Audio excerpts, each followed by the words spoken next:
Grief is one of the strongest emotions a human can endure, but it's also the one that can overwhelm them the easiest. It can swallow our soul whole until some semblance of closure is reached. For some, it's a simple process, but for others, closure is not the easiest to come by. My Broken Mariko falls into the latter camp. Tomoyo spends the whole series trying to find closure, but does so by giving her emotions free rein to wreck and revile. My Broken Mariko is a loud series. It's all in service of finding closure for the loss of the titular Mariko.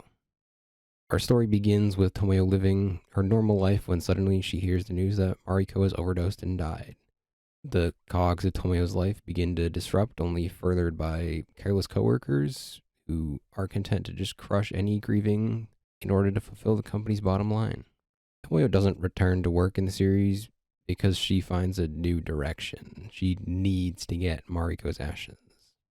My Broken Mariko splits its time between Tomoyo's journey to give Mariko a peaceful departure and giving us flashbacks into Tomoyo's memory to see who Mariko was while she was still alive.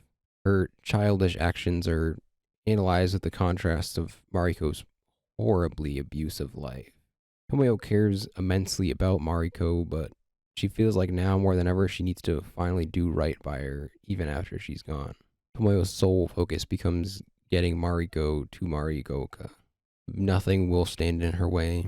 Not Mariko's vile father, not the ground beneath her. Nothing will stop Tomoyo from freeing Mariko. The contrast of the story paints a vivid picture that Tomoyo didn't fully know how to help Mariko. The dark depths of her family are too much for a child to fully understand or fully help. There's never an explicit romance, but Tomoyo and Mariko have their own kind of love.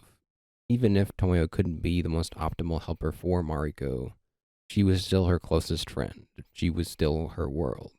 We almost never see Mariko without some amount of bruises, but she feels the most content with Tomoyo. For just a moment, she can escape the horrible life awaiting her at home. Mariko may have been deeply damaged by the abuse she suffered, but with Tomoyo, she finds some semblance of worth. In the present, Tomoyo recalls the warmth of Mariko. Her emotions are tied between reminiscing and the pain that comes with remembering someone who has passed away. She is grieving, even if it is taking a more extreme form, but ultimately grief is a uniquely personal process.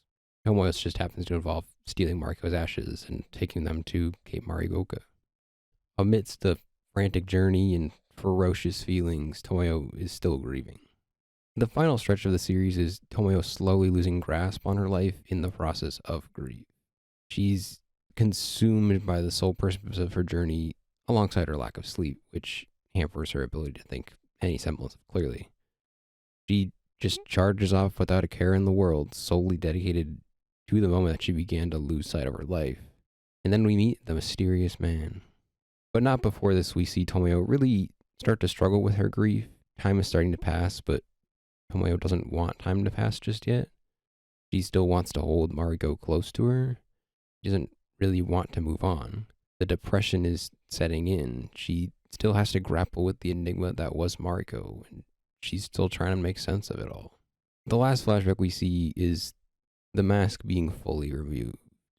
Tomoyo yells at Mariko for being reckless, but Mariko is a ruined human being. She knows she is hurt, but can't do anything to fix it. The abuse she suffered all her life broke her. All the complaints are laid bare. Mariko's life was ruined over trifling things, but the one light she still holds in her life is Tomoyo. The one person who genuinely wants Mariko to be a happy human being is Tomoyo.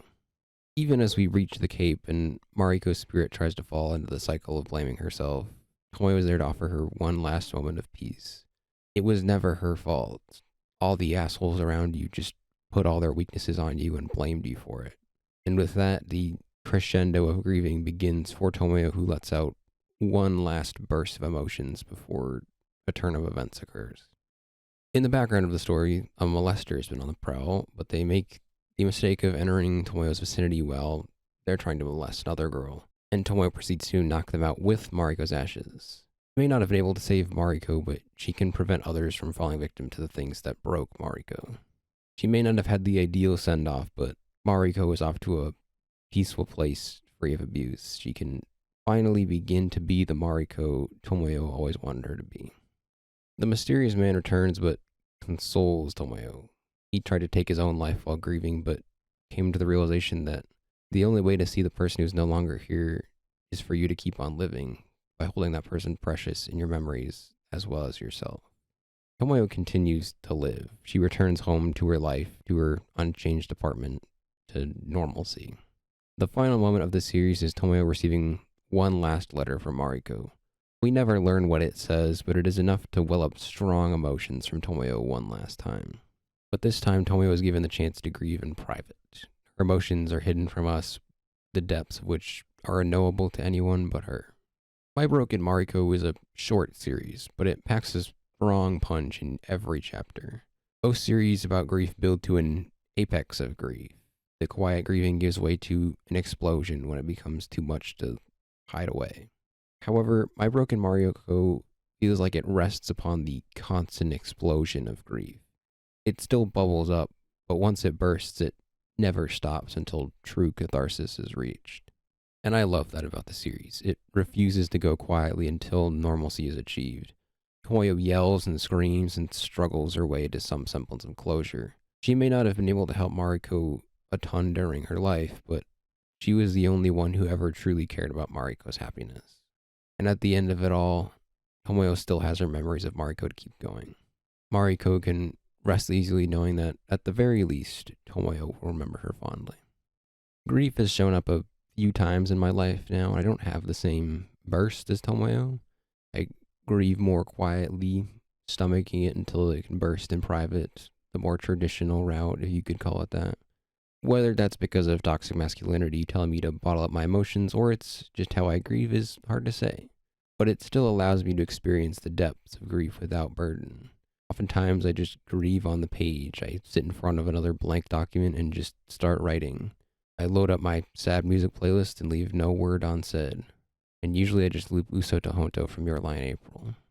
But once my hands start moving, they don't stop until they reach peace, or at least some semblance of it. I could never grieve as publicly as Tomoyo, but I still grieve just like me. I still stand over the friend I lost and find myself lost in the emotions of grief, that uneasy feeling of seeing someone and knowing something about them is not alive. Their body is right in front of you, but it's not the same somehow. Their bright expression, their vibrant soul is no longer there. I hope they're doing well wherever they are. But they can rest easy knowing that they will be remembered fondly.